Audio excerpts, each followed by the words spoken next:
when you read the totality of things, you must also read the version of the person you may probably not like, the so-called perpetrator.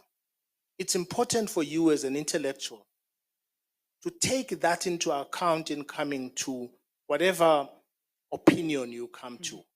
It's important to read everything. I'm not saying you're wrong, and I'm not saying your opinions are illegitimate.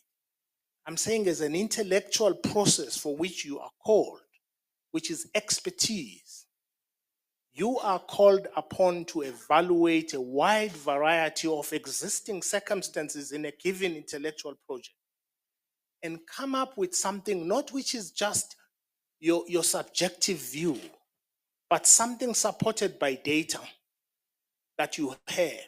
And if you don't, you say so. The primary data is the WhatsApps. That's what I focused on, which is why you won't find me commenting on the videos or any of the other evidence that was suggested. I don't know about that. I haven't read that. This I can read for myself. Yes. And that's, Well, that's not your fault, Mr. Vetten. If people called you to analyze only the WhatsApps, it's not your fault. All I'm saying to you, forget the lawyers who call you because they have a case to fight. You don't. All I'm saying to you, your analysis is deficient. And not because you are not intellectual. It's deficient if you are unable to deal with what you call context. But context is a wide variety of factors and circumstances present, including versions of different players in a particular event.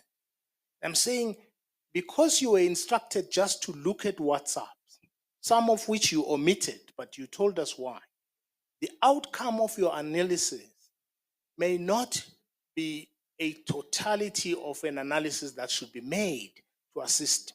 It may just constitute a version of what you read, an analysis of individuals and their behavioral patterns, as you say.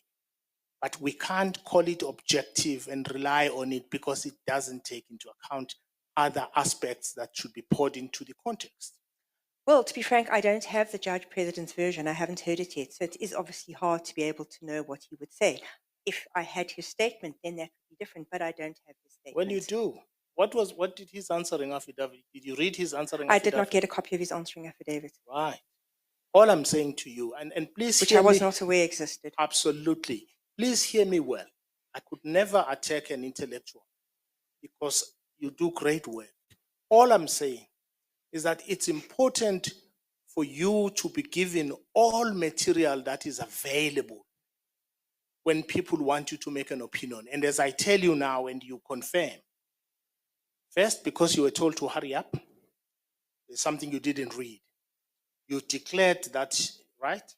You declared that you actually didn't have much sight into the cross-examination, right? We know now that you didn't even bother to read, or you were not given, you were not given by those who want you here. They did not give you his version that already is in the papers, right? With that in mind, I want to put this to you.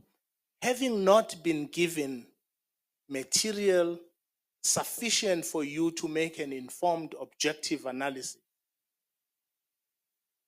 I'm putting it to you that your analysis, because of that, is deficient for purposes, for present purposes.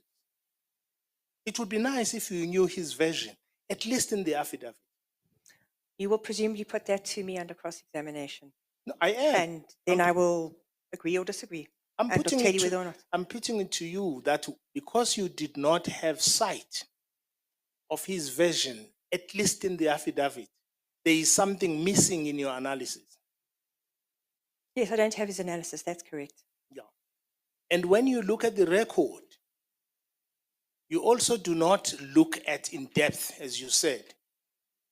When the version of the complainant is tested, because the test for truth of versions of people, and I'm not even suggesting that the respondent's version in the affidavit is the and be all of this, because it should be tested. The real test that an intellectual should go to when assessing something and they're not a supporter of one side, is where this version of one person is tested.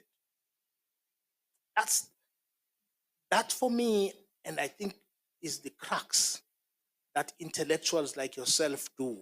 You read sometimes what's uncomfortable, what contradicts your views, and that's when the product is intellectually sound. Not when you avoid where ideas and visions are tested. I don't have, as I said to you, I didn't